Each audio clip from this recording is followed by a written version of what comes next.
บ่เกี่ยวกับน้องอาเบยเด้ออันนี้ก็ได้พี่น้องน้องอาเบยเพิ่นก็บ่ได้อยู่แล้วเฮาก็เป็นละลายช่องเพิ่นออกมาว่าช่างยุดช่างยึดเฮาก็คือบอกแล้วเฮายุดถ่ายแต่หึงแล้วพี่น้องเฮาอย่าวนอย่าวายแล้วกับเรื่องน้องอาเบยมันดราม่าเฮาฮู้จักแล้วเฮาก็อย่าแต่ว่า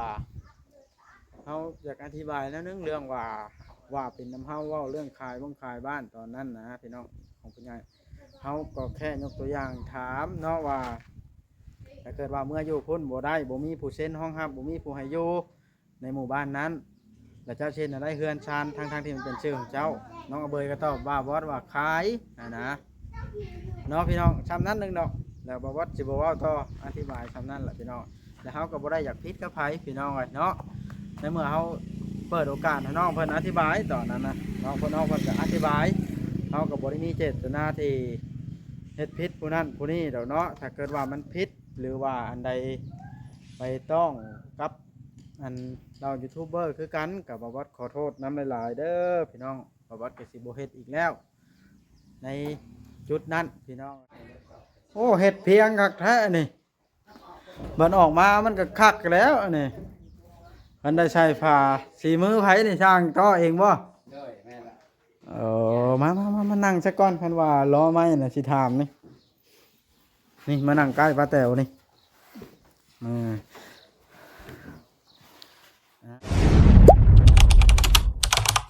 อย่าลืมกดติดตามเพื่อเป็นกำลังใจให้ผมด้วยนะครับทุกคนขอบคุณมากๆครับอ้าวพี่น้องเดี๋ยว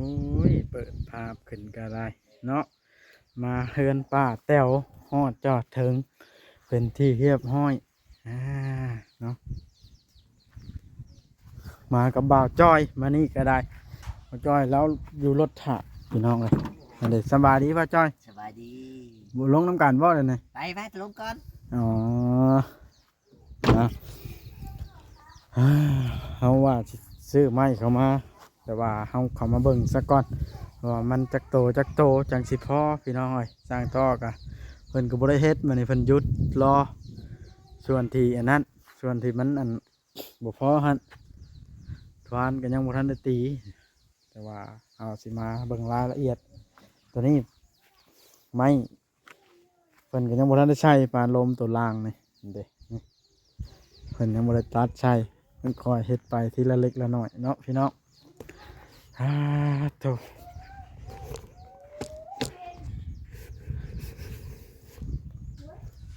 ขึ้นเบิ่งก่อนพี่น้องเลย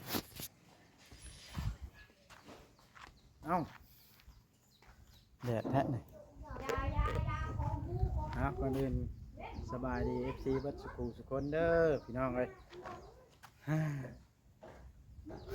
มานี่ก็เฮาสิมาเบิ่งงานเฮาพี่น้องเลยบ่เกี่ยวกับน้องอาเบยเด้ออันนี้ก็ได้พี่น้องน้องอาเบยเพิ่นก็บ่ได้อยู่แล้วเฮาก็เป็นละลายช่องเพิ่นออกมาว่าช่างยุดช่างยึดเฮาก็คือบอกแล้วเฮายุดถ่ายแต่หึงแล้วพี่น้องเฮาอย่าวนอย่าวายแล้วกับเรื่องน้องอาเบยมันดราม่าเฮาฮู้จักแล้วเฮาก็อย่าแต่ว่าเฮาอยากอธิบายแล้วนึงเรื่องว่าเป็นน้ำเฮาเว้าเรื่องขายขายบ้านตอนนั้นนะพี่น้องของคุณยายเฮาก็แค่ยกตัวอย่างถามเนาะว่าถ้าเกิดว่าเมื่ออยู่พุ่นบ่ได้บ่มีผู้เซ็นห้องรับบ่มีผู้ให้อยู่ในหมู่บ้านนั้นแล้วเจ้าเช่นอะไรเฮือนชานทางที่มันเป็นชื่อของเจ้าน้องอเบยก็ตอบว่าบอสว่าขายนะเนาะพี่น้องซ้ำนั้นนึงดอกแล้วบอสสิบ่เว้าต่ออธิบายซ้ำนั้นแหละพี่น้องแล้วเฮาก็บ่ได้อยากพิษกับไผพี่น้องเลยเนาะในเมื่อเฮาเปิดโอกาสให้น้องเพิ่นอธิบายตอนนั้นนะน้องเพิ่นก็อธิบายเฮาก็บ่ได้มีเจตนาที่เฮ็ดผิดผู้นั้นผู้นี้ดอกเนาะถ้าเกิดว่ามันผิดหรือว่าอันใดไปต้องกับอันเรายูทูบเบอร์คือกันกับบวัดขอโทษน้ำหลายๆเด้อพี่น้องบวัดกสิบเฮ็ดอีกแล้วในจุดนั้นพี่น้องเลยบอลแนวใดที่มันผิดหมู่คู่เนาะขอโทษอีกครั้งเด้อบวัดกสิยาแล้วพี่น้องเลยปล่อยให้เป็นหน้าที่ของคู่กรณีน้ำกันซะเนาะปล่อยให้หน้าที่บ้านเมืองเป็นหน้าที่ของตำรวจเพิ่นเนาะเพราะว่าทางหลายคลิปก็ออกมาแล้วเขาก็ได้เบิ่งเขาติดตามเบิ่งอยู่พี่น้องเรื่องนี้ก็ได้เนาะแต่ว่าก็บ่เป็นยังเขาบ่พอยุ่งแล้วพี่น้องเลย แต่ว่าเฮาขอโทษยูทูบเบอร์คือกันหลายๆที่ได้ปล่อยโอกาสให้น้องอาเบยนี่ได้ออกมาเว้าแนวนั้นแนวนี้พี่น้องเอ้ย แต่ว่าคลิปเฮาก็ลบออกแล้วล่ะเนาะเพิ่นบ่ให้ลงเฮาก็บ่ลงพี่น้องเอ้ยบ่ได้ว่านะไปเบิ่งงานเฮาดีกว่าพี่น้องเอ้ย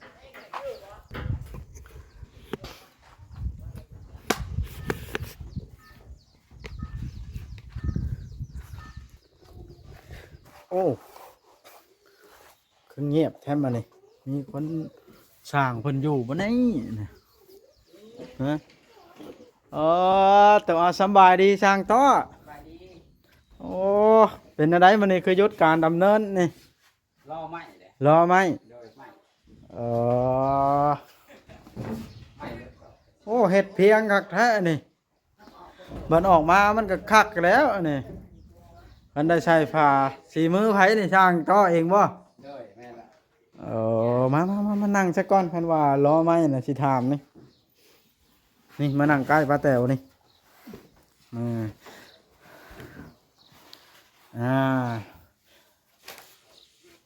สบายดีอีกครั้งหนึ่งเด้อสบายดี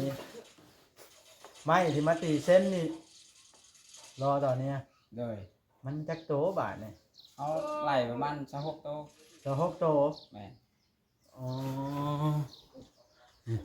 แต่ว่าเบิดแล้วตีทั้งหน้าแล้วเบิดเนาะนี่กลับเอาขึ้นโค้งแน่แม่นบ่สั่งมาตอนนั้นนะ เอาขึ้นโค้งนำกับตีเส้นทางหนาแล้วไม่ มันระเบิด แม่น แต่บาดนี้ยังอีก26โต แม่นอีก26โตน่าจะพ่ออยู่ ไม่เซ็นน่ะเนาะ โดย ทั้งคันห้องบ่ฮะ เทิงคันห้องพร้อมแล้ว โอ้ทางการห้องพร้อม แม่น ใน26โตนะ แม่น โอ้ว่าสิเฮ็ดเป็นลิ้นซื่อๆได้นี่เนาะ โอ้ยตอนนั้นป้ามันดอกเมินมุ่นจังว่าเพิ่นเฮ็ดให้ค่ะ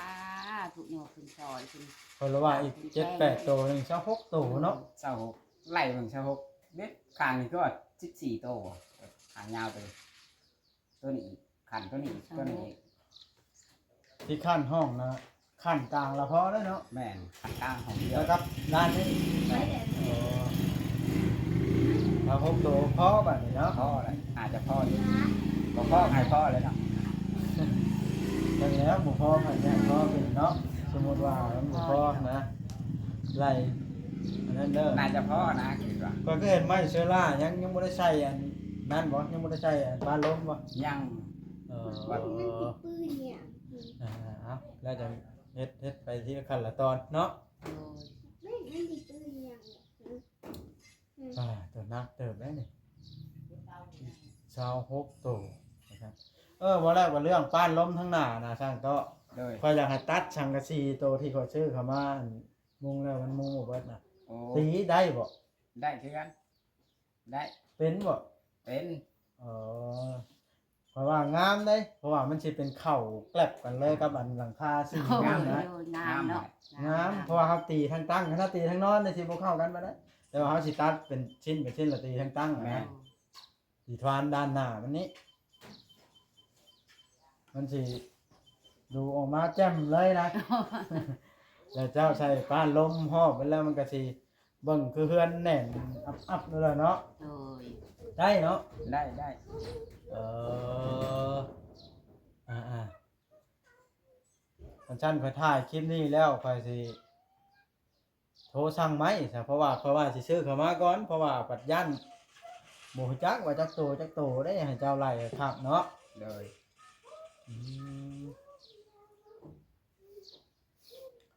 ถือว่าบ่ธรรมดาเด้อการวัดงบนี่เนาะ โดย แต่ว่าเรื่องตีไม่เส้นนี่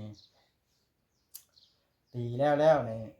งบผ่านี่บ่ได้เด้อบ่ทันมีเด้อ โอ้ยบ่ได้ว่าใดๆ ตีไม่เส้นแต่ว่าเน้นให้ตีงามไว้ก่อน โดย โดย เพราะว่าเพื่อถ้าเจ้าสบายแล้วเจ้าเสื้อหาได้หามีจังมาตีใช่ โด นะ ยป้าก็บ่ได้ว่าใดๆเพิ่นก็ซอยสำนีกับป้าก็ดีใจ บ่ได้แม่นได้ว่าให้ตีมาลงพงเข็มไปโลดนะ โดย ให้ตีงามไว้ก่อนจังได๋ งามไปก่อนเนาะ เฮ็ดให้มันเข้าแบบไว้นะ เด้อ รูปทรงมัน หลังคามันนี่ถือว่างามแล้วข่อยเบิ่งนี่ โดย แต่ว่ายังจะตีทวานหันเนาะ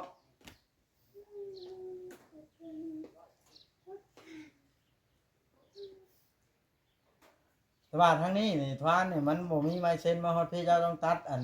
ตอกใส่ในหั่นซื่อๆเนาะ ตอกใส่จังไม่คือตัวนี้แล้วนี่ คือหมู ตอกใส่ คือหมูมันแล้วเนาะ โดย เป็นนิลิสร้างจ้อนี่ขนาดพ่อบ่ได้มาอยู่เฮ็ดน้ำบ่นี่พ่อมาช่วยซื้อมื้อนั้น พอ น่ะ มั่งซอยพอไปเห็ด นี่แต่เฮาแล้วเห็ดกับอ้ายกับน้องน้ำ ง่าย อ้ายแน่น้องแน่ เออ รับซอยกัน เออ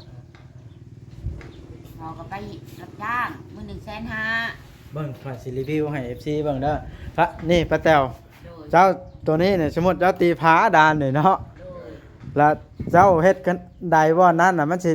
ย่างมาสมมุติในอนาคตเจ้าใส่ผ้าหอบว่างนี้เจ้าก็สิใส่ห้าวนี่สมมุติ โดย บ่อนนี้มันสิเป็นบ่อนรับแขกงั้นจุดนี้ก็ต้องได้ตีอาดไว้อยู่แล้วนี่จุดมันลงนี่บ่ให้ผลพาเขา โดย มันสิดูดีเฮือนเจ้าฮะเพราะว่าคันใดนี่ก็สมมุติเจ้าเฮ็ดบ่อนนี้เฮ็ดบ่อนนี้ลงบ่อนนี้วางเฮือนครัวเจ้าได้นี่บ่อนนี่ละอันได้ปิดบ่อนนี้บ่านี่ได้ขึ้นทางเดียวนะเรากับลงทางนี้ทางเฮือนครัวนี้ มันสิโอ้ยเหมาะนะสำหรับคิดความคิดข่อยว่า แม่น แต่ว่าแล้วสิเป็นยังไงอันนั้นก็ได้เบิ่งก่อนเนาะหรือว่าเจ้าสิเอาวางเก้าหันบอกมันเหมาะนะ เอาออกคือกันเอาออก เอา กัน เอาตามจังหวะแล้วเห็ดจุ่มเลย ฮะ เอาตามก็คือว่าคันนั้นถึงเบื้องนั้นอัดมืดเบื้องนี้เอาลงเบื้องนี้ได้เป็นหยังมันงามกับเห็นมันก็งามไปแบบนี้ได้ เพราะว่าทางนี้เฮาอันปิดทวานละเด้สมมุติว่ามันสิ โดย ทางนั้นนะพระเจ้าจะใช้เท้าได้ซะบ่อนน่ะจนส่วนเกินมันออกนั่นเฮาก็ตัดออกให้มันเพียงกันครับตัวนั้นเด้ส่วนเกินมันบ่เพียงนะเฮาตัดออกมาให้มันเพียงกันแล้วใส่เฮาใช้อย่างแบบนั้น มันก็สิงามนะ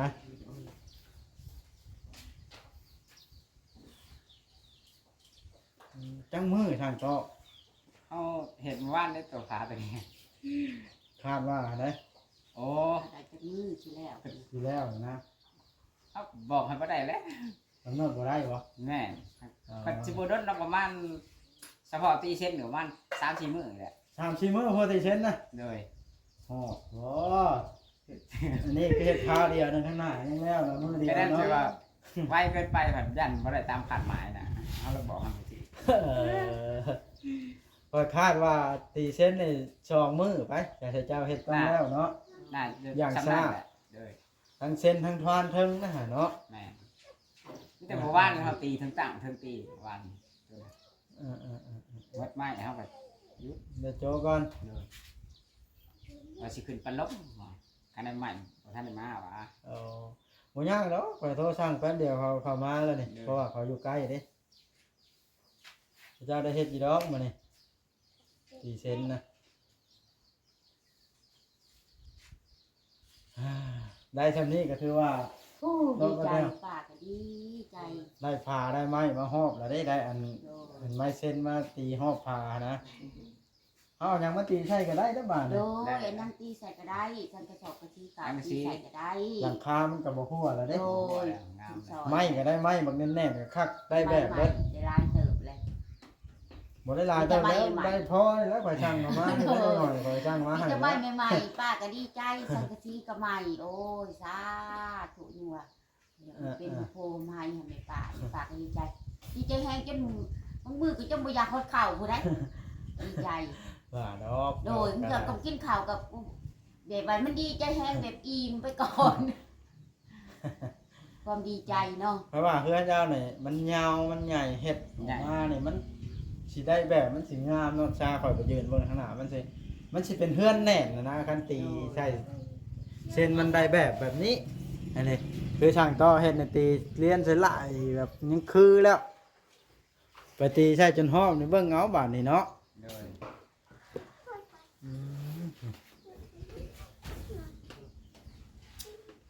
จังไดก็สู้ต่อช่างต่อ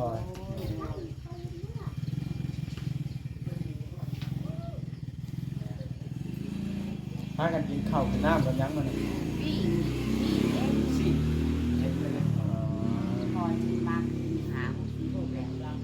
ลุงเราไปเฮ็ดงานเนาะเดี๋ยวนี้ ไปเฮ็ดงานมื้อ150,000ไปกับผัวน้องวอนพ่อปวอน เราไปกับผัวบอน โดย ไปเฮ็ดงานหยังน่ะ ไปหับเป็นกรรมกรค่ะละมื้อ150,000คันยังบ่ไปก็สิบ่มีเงินเด้ พนักงานซื้อเกลือเป็นนัว โดยผู้หนึ่งลูกให้ลูกเฮ็ดอยู่เฮือนพอไปหารับจ้าง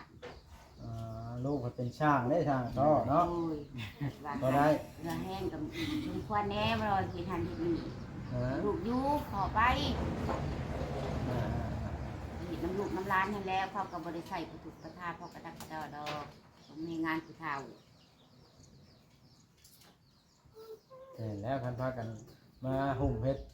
หลายก็มันสิบ่มีเงินซื้อเป็นนัวเนาะ พิษไปได้เป็นนัว อย่างข้าวแน่เนาะ โดย หลายอย่างอยู่ต้องสู้และชีวิต สู่แล้ว เพื่อจะรีบคนช่วยให้ได้หลังคาได้ไม้มาตอกแอมนี่ก็ถือว่าโอ้ย สุดยอดแล้วเนาะ แห้งๆว่าว่าจ้าถูกอาจจะมีอายุมัน สุดยอดเลยเพราะว่าไผ่ซอยเฮาชาว30 ล้าน โดยป้าดีใจหลายดีใจอันนี้เราเขาก็วิทย์วันชินป้าว่าจริงบ่ได้ป้าบ่ได้อะไรเตียงวาดความตื่นเต้นในจิตในใจจนว่ากินข้าวก็บ่กินก็อิ่มนะมันดีใจนะอันนี้บ่กินก็อิ่มมันดีใจเด้ดีเต้นหลาย ตั้งใจแล้วฉันก็ตีพาให้มันแล้วซะก่อนแนวใดก็เรื่องอื่นแล้วจังว่ากัน เพราะว่ามันเป็นขั้นเป็นตอนในตีพาถ้ามันพาฮอดเจ้าต้องเจ็บรายละเอียดเป็นพวนเป็นหยังมันแบบนี้ต่อไปเป็นพวนแบบนี้นะบอนสิได้เฮ็ดอยู่แล้วนี่พามันนี่แล้วถึงว่าพื้นมัน โดยป้าปัดว่าในใดลูกกับมือพอลูกให้ทานก็ตูดทานน้ำลูกเต่ากับว่าเขาก็เห็ดสู่เพื่อ ก็จะเข็นเพื่อนหลังนี้ออกมามันสิเป็นอะไรมันเงาใหญ่ตามนี่เนาะอีกอย่างเขาตีพานแล้วมันสิหุ่งและทางเทิงสีมันสิเป็นสีหลังคาเลยสีผ้าเนาะเขาตีทางตั้งมันสิงามจะขึ้นผ้าเบิ้งต่างเนาะ งามแล้วเขากำลังคาเลยเด้กำลังคาเลย อีกอย่างแน่นอีกคนผ้าใช่เนี่ยบนได้ยากมันฟิวมันตอกไปไหน แม่เรากับซีราคาได้แหละงาม มีแต่ว่าอันอย่างนั้นลบกันสร้างนั้นคือจะว่าลบเนาะลบมันน่ะเอาชีเดียวกันเลยบอก สีเดียวกันเลยแหละสีผ้า บ่ให้เขาเหยียบให้ไม่ได้เนาะเรื่องให้เหยียบบอก ให้เหยียบแล้วอ่ะ ฮะ เหยียบ ให้เหยียบให้ เลยเหยียบ สมมติซื้ออันนี้มัน10 ปลายเมตรเนาะตัวนั้น13มันสิตกอยู่40 เซนตัวน่ะเนาะ แม่นแห กั ละ นสร้าง ประมาณ40นี่แหละ ความกว้างกับความยาวมันแล้วแต่เขาสิเอา เลย แขกเอาลูกมาหอยผีได้ส่วนผีได้ มันก็ซ้ำกันแล้วก็หลังคาเนาะ แม่ เขาเอาเลื่อมดิเอาเลื่อมต้องเอา15เมตรเอา เพราะว่าอันนี้มัน14เนาะเขาต้องเอา13 13 เลย เอาเลื่อมนี่เขาบ่ต้องเอาฮอด15แล้วจ้ะเอา14เห็น14ก็ได้ เนาะก็แต่เอา โดย เอาเลื่อมเข้าไปประมาณ20 เซนนี่แหละ อืม ให้เขาเหยียบให้ช่วง3 เมตรก็ได้แต่ว่าเท่านั้น ให้เขาเหยียบให้ 3 เมตรเลยเหยียบ3 เหยียบให้นี่ค่อยเอามายากเลยเพราะว่าก็บ่ได้รถก่อนมันก็ช่วงชั้น 3 เมตรจะใส่บ่ได้ใช่ไหม มันก็ฮักอยู่นี้เนาะก็แต่3 เมตรถ้าบ่เหยียบนี่ก็มาแล้วเจ้าขึ้นใช้แล้วนี่บ่ได้บ่ มันได้หักฉากมันได้หักฉากเลยก็ได้คือกันได้คือกัน เพราะว่ามันบ่ยากขนาดนั้นนะ โดย มันอ่อนอยู่เนาะ ได้อยู่ อืมเพราะว่าเป็นหยังจังบ่ตีไม้เชื้อรานั่นเพิ่งเพราะว่ามันได้ซื้อมาแล้วนะอยากใช้ให้มันเป็นประโยชน์แล้วก็มันก็บ่ได้เสียหายหยัง โดย แล้วมันก็งามพร้อมนะ งาม เพราะว่าถ้าใครบ่เคยเฮ็ดแล้วให้มาเบิ่งเอาเด้อสินะเอาแบบนี้สินะเพราะว่าเฮือนข่อยก็เฮ็ดคือกันก็สิว่าเลยข่อยตีทั้งตั้งพรมันข่อยเอาอันเดียวกันกับนี่นะ มันก็งาม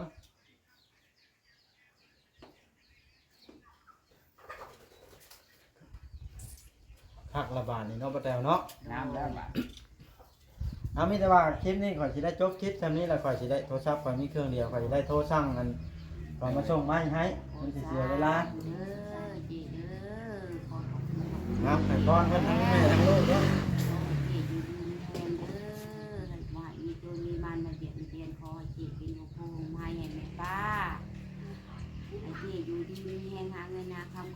ได้คอยได้ของบุคคลมีคอยมีผู้รักฮาแลนมาให้ผู้ใบฮาแลนมาปันมาบ่ทันแนะนำมาส่งเด้อเจเด้อสาธุ ทางบวชเองก็ยังไงก็ขอขอบคุณขอบใจทั้งเอื้อยหลายๆเด้อที่มอบหน้าที่ภารกิจนี้ให้ทางบวชพอได้มีหน้าที่การงานพอได้ถ่ายเนาะจังใดก็ขอให้เอื้อยสุขกายสบายใจอยู่ดีมีแห้งเด้อเด้ออ้าวโอเคบาทนะคลิปนี้ก็ได้สิได้ขอจบลงเพียงแต่เท่านี้สักก่อน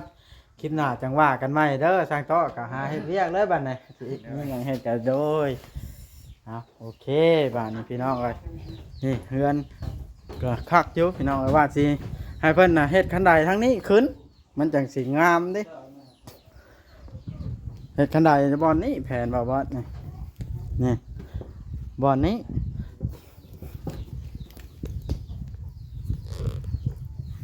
นี่พี่น้องบ่อนนี้แล้วบ่อนนี้ล่ะนี่ตั้งขึ้นนี้พี่น้องแล้วเฮ็ดเท้าพนักอยู่นี้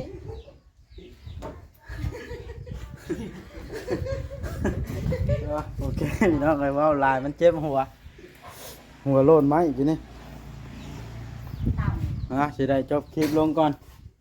ตั้มนั้นโมแม่นยังดอกพี่น้องว่าสิให้เพิ่นตัดออกตัดเลยเด้เนาะตามแล้วเด้ฮะแค่ไปยกตัวอย่างก็ตัดออกย่านนี้นี่เอาใส่ลักลงมานี้แล้วมันก็แน่นแล้วก็ขึ้นย่างบ่มีตำโอเคบาดนะพี่น้องผิดพลาดประการใดก็ขอโทษขออภัยนำหลายๆเด้อพี่น้องเด้อคลิปนี้ขอกล่าวคำว่าสบายดี